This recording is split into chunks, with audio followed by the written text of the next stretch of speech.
All right, now you just closed on your first apartment deal and now you're wondering how do you make this deal profitable over the hold period. I'm gonna give you 3, 5, maybe even more tips on how to manage your deal effectively. Let's dive in. My name is Tyler Devereaux and I am the co-founder, CEO of Multifamily Mindset and MF Capital Partners. MF Capital Partners is an investment company. We own a whole bunch of real estate, thousands of units across the US. And man, those deals have been great deals, but we've also had deals that have been a struggle. And the things that I'm gonna teach you today and talk about today are things that I teach and talk about at our educational company, the Multifamily Mindset, where we've trained thousands of students, not only to buy apartments, but how to make those apartments profitable. So as we dive into this, I'm gonna show you what we've done in our apartments to make them profitable and mistakes that I've made so that you don't make those same ones. How do you start the process of taking over a property and implementing the business plan? That starts well before the closing period. You need to start planning and preparing with your property management company to make sure that everyone's on the same page as you're going forward. So through the due diligence period, you're continually preparing for takeover with your property management company. But once you close, there is a 6-step takeover process that we follow. And listen, each phase of the takeover process is designed with the focus of building relationships, removing tenant concerns, and ultimately building momentum on your investment. It's a critical component of any deal, no matter when and where you're buying. So we follow a framework, a 6-step framework that I'm gonna briefly walk you through to show you how we do that. So step 1 is you're gonna plan. You're gonna plan this process with the property management company before takeover, like I mentioned. That's step 1. That's through the whole due diligence period. A mistake that I've made in the past is not doing this. So what happens is we close, the property management company is not carrying out the plan that we have in our heads that we would like them to do. So what do? We get frustrated with the property management company thinking that, man, why aren't they carrying out the plan? Well, in reality, we had not told them the plan. So effective communication is key throughout this entire process. Step 2, you're gonna immediately inform tenants of new management. You're gonna send out a notice to all tenants, let them know that new management is in place and what to expect. And this is a critical component as well, because as you take over the property, a lot of the times we take over these properties, they have problems. Maybe that it has been bad management. And the first thing we want to let them know is that, hey, new company taking over, we actually care.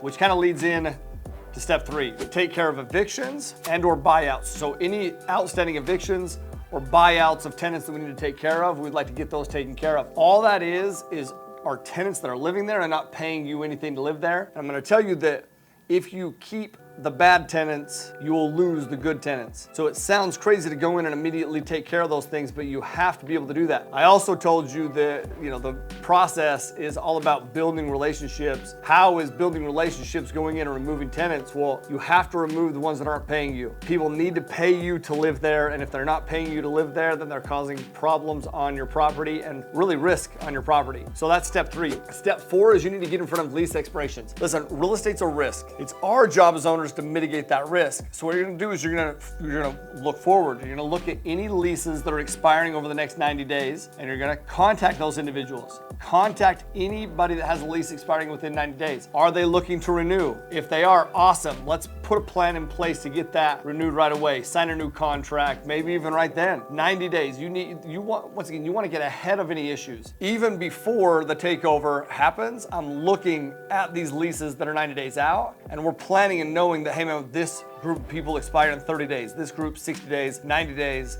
but we're gonna contact them once we've closed. Let's say that a tenant tells us that they're moving out, they're vacating. We can't do much within the unit that they're in, like construction-wise, but we can plan. Since 90 days out, now we have 90 days to plan.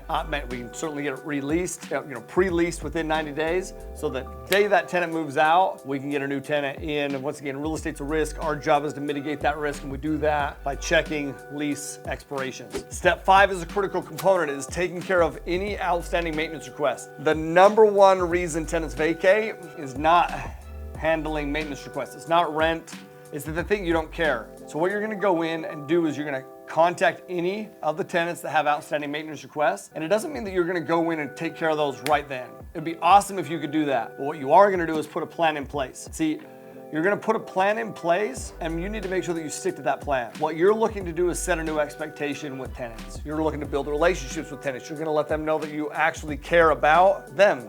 They're people that are grandmas, grandpas, parents, kids. They are real people who live at your apartment. You need to put a plan in place to make sure that anything that is making it so their quality of life, that apartment is not ideal, that you want to take care of. Once again, that may not be today, it may not be tomorrow, but is it a week out? Is it 2 weeks out? Is it a month out? What is it? You need to put a plan in place, and then once again, stick to that plan. All right, so number 6, we need to create a we belong community. Once again, the number one reason that tenants vacate is not handling maintenance requests, but the number one reason that they will renew is because they have a sense of belonging. They feel like they belong there. Now, there are a whole bunch of different ways that we create this sense of belonging. So in your environment, your community, your culture on the property, dude, Trump strategy all day, which means you need to have a strategy on how to enhance your culture. You can do that from blood drives, create kid IDs, you can do tutoring with the kids, you can do a movie night, you can do a food truck night. There's all sorts of activities that you can do. And what this does, let me explain what this does. This brings your tenants together. We crave connection. And when people are together, we connect. And when you connect with somebody, you build a friendship with somebody who also lives in the same place you live, well, that's powerful, man. That's powerful. My wife and I have lived all over the place. I mean, we've moved multiple times, and everywhere we go, one of the first things we want to do, we want to build relationships with people. That makes us feel at home. Same thing will happen for your tenants. If you create the environment, if you throw the party, people will show up, they will connect, and they will want to stay because their friends live here, and their kids' friends live here. And all those things, man, create a We Belong community that will keep your tenants there, happy, satisfied, and with a sense of belonging. All right, my friend, hopefully you found some value from that, which I know you did, and you're welcome. Listen, once again, I've owned and own a whole bunch of units across the US. I've made great money, but I've also lost money on apartment buildings, meaning I haven't maximized rents, or I've had problems, I've had concerns, I've had issues. Man, I have scars is what I have. And those scars make me very valuable to my investors. And I want you to understand that your scars will make you valuable to your investors as long as you learn from them, know how to pivot and correct. And also, if you have more questions that you want me to talk about, hit me up in the comments below. I'd love to do that. And as always, live always with aloha, my friends. Peace.